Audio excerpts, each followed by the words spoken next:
Suppose that you're in the far future and the Olympics still exist. A racer that could run so fast who practically runs at the speed of light finishes the track. In fact, he broke a world record for a racetrack completed in the shortest time. Very impressive. He wins a lot of awards and all, but when he actually reports his time to the Guinness World Records, there is a conflict.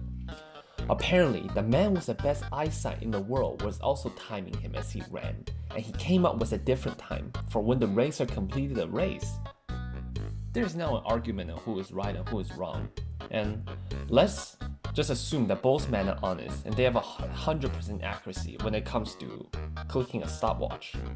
So we know that the data they reported are 100% true and honest from their perspective. So who is correct?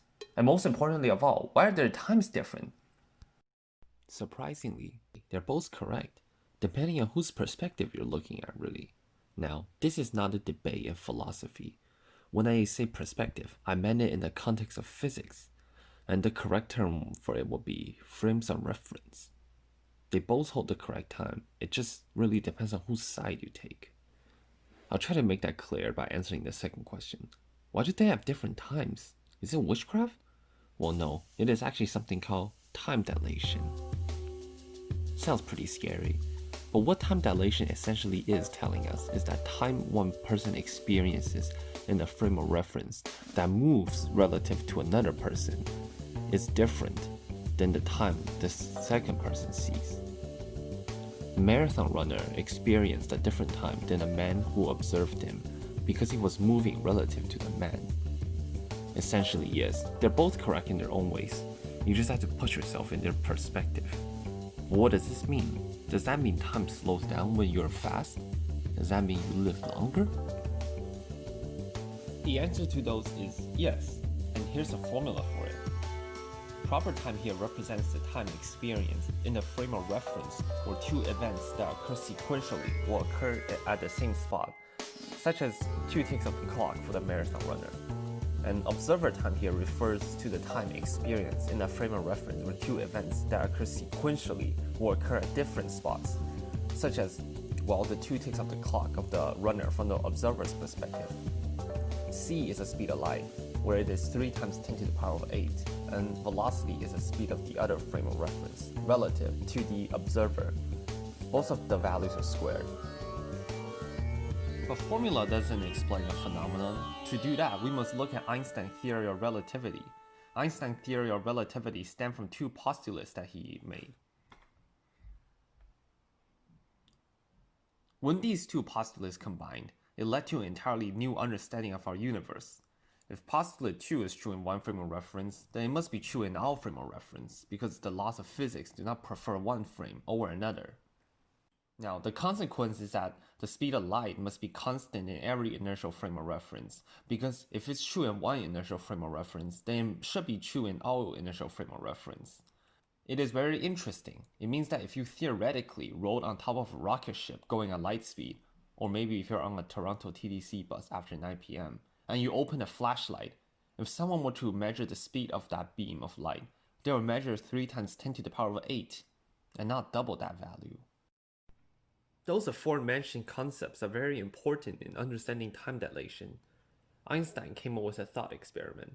He imagined a simple clock that keeps time by reflecting a pulse of light between 2 mirrors. When one pulse of light finishes one complete trip to and from the opposite mirror, it is measured as 1 unit of time. Now imagine that the man with the best eyesight in the world is staring at that clock while stationary. What he will see is that the light beam travels vertically upwards to the other mirror and vertically down after being reflected, something described by postulate 1. But here is a twist. He's not stationary relative to another observer. Apparently, the man is on a track going at a constant speed that is a fraction of the speed of light. Now, what the man with the best eyesight would observe would be the light going directly upwards and downwards because he's still in an inertial frame of reference. However, what the observer sees is something completely different. He sees the light beam aiming up, but also in the direction that the man is currently moving. So, in his perspective, the light is actually traveling a longer distance for one complete trip. The speed of light is the same for both observers, as stated by postulate 2. So for observer 2, the time taken for the light to complete one tick as it travels between the mirrors will be longer than for observer 1. You can actually use this information to derive the formula for time dilation, which indicates that the time is different for both observers. The time interval required for positive light to travel between the two mirrors depends on the relative motion between the two observers. That will mean time is not absolute, but rather relative to each observer. And you may wonder, like I do, to what degree does time dilation affect our everyday life? So like all good scientists do, I conducted an experiment. On one particularly hot day, I decided to time myself running a length of my school's tracks from a starting point to a point on the track, and back to the original point. The length of that track is roughly 46.67 meters according to Google Maps proportions, and I will be running a total of 93.33 meters in total. In the experiment, all my friend who is stationary to the Earth will time me as I run back and forth between the 2 points, while I also time myself using a timer stationary to me. If Einstein is correct about special relativity, then timer I use will give me a shorter time than my friend's timer. And here's a raw footage of the experiment taking place.